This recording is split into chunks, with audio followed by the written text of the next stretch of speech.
Call me what you will, a nostalgia fag, or whatever else you may call us. I couldn't fight the urge anymore. I was drawn to Pokemon Red. Not Fire Red, not the mysterious Dungeon Red. Classic Pokemon Red. Creepypastas and the simple rush I got from remembering all the good times I had as a child drove me to it, but I couldn't find a cartridge. Even if I did, I wouldn't have anything to play it with. My SP had lost the ability to hold its charge years ago, and such a tragedy, a Nintendo DS couldn't handle a Game Boy game. Luckily, I have the internet, so I went looking for a ROM.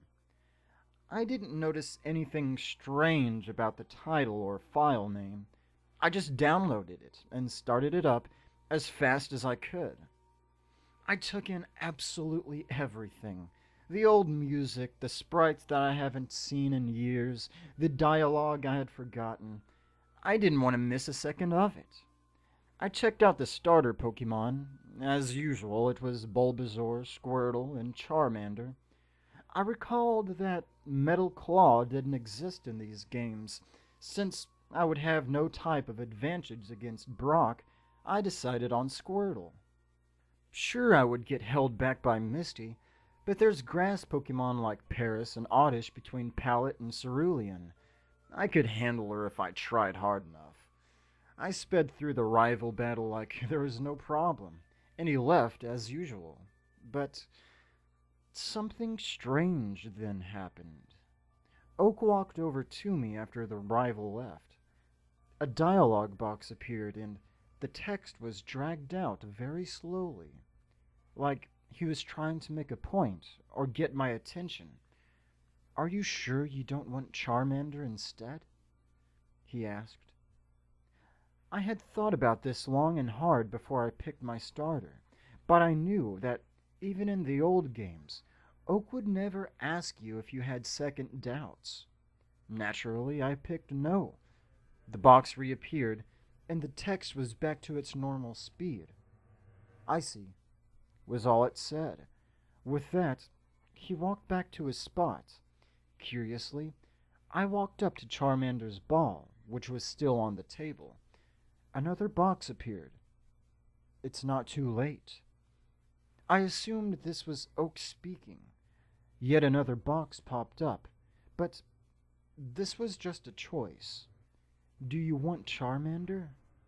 Well, of course I wanted Charmander, but I couldn't take Charmander and keep Squirtle. I said no and left the building. I never got the choice again, and eventually I beat the champion, my rival, but Oak did not appear. Instead, one of his aides showed up. "Something is happening at the lab. Quick, follow me, you two," he demanded. I watched the three of us leave the Pokemon League and return to Pallet Town, which was now in ruins and on fire.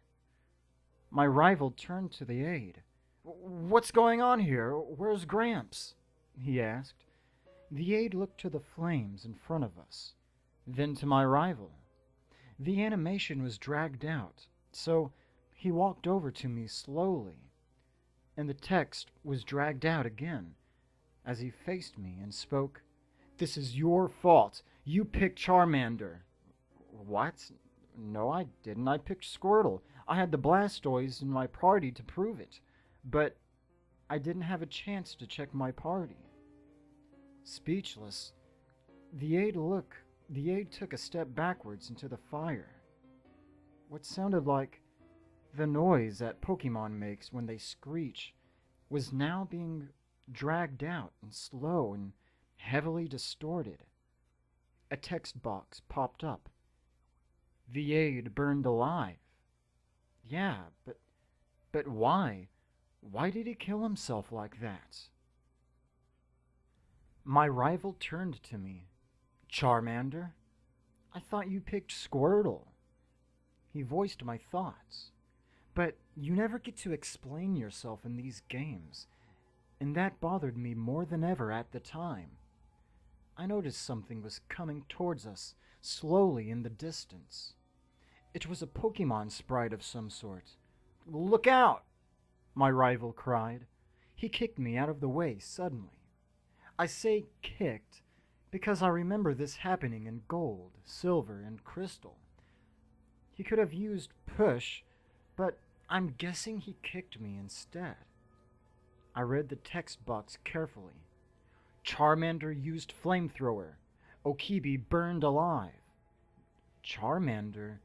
Wait, that Pokemon just set my rival on fire and killed him. Why was I worried that it was a Charmander? The Pokemon turned to me, and Charmander's cry rang out. I was suddenly in a battle. There was no music as Charmander's sprite appeared. I remembered the sprite from the few times I'd seen it before that I looked up for the ROM, but the one in front of me looked a lot angrier than usual. "Don't you love me, Christopher?" it asked. Christopher? That wasn't my trainer's name. It was my real name. There wasn't any gender option in the game, so I just named myself Ash and moved on. I didn't realize it, but I was shaking. In-game, it never let me send out a Pokemon. The options were fight, bag, talk, and run. I pushed talk. "You never had doubted in me before. Why did you doubt me this time? You knew I would never fail you. I would never let you down, Christopher. Come to hell with me, Chris. Come to hell with me." I was speechless. Charmander used flamethrower. I watched as the trainer's HP went down. It stopped at a small sliver of 20, and I was burned. Christopher, burned alive, followed it shortly after. I tried to hold back a scream, and I turned on my AC. I remember that I was actually hot. I watched as Charmander walked over to the water. "I will see you in hell, Chris. I know you still love me. You can love me in hell. We can be together in hell." Those were Charmander's last words. Charmander jumped into the water. Charmander died. I watched in terror as the screen cut to black and the Pokeflute music played, slowed and distorted to the point where it was almost beyond recognition. Eventually, the music stopped and the ROM shut down on its own. I searched my folder nervously, but the ROM was missing. It had deleted itself. I searched for the ROM again, but the link wasn't in my history. I couldn't find the page anymore. The ROM was meant for me and me alone. And now that it had served its purpose, it destroyed itself. I looked up at my reflection in the mirror, expecting myself to look pale or stunned, but that wasn't the case at all. My cheeks were red, and I was sweating. I was burning up. I took a glance at the action figures lying on my bed behind me for some reason. My Charizard doll was staring at me accusingly. I said nothing, mainly because I couldn't. I overheated and passed out from exhaustion onto the floor. When I woke up, only an hour had passed. It wasn't a big deal, so I began to haul myself off the floor, but I noticed something fell away from me. Speechless, I looked down to see what it was. I now sorely wish I hadn't.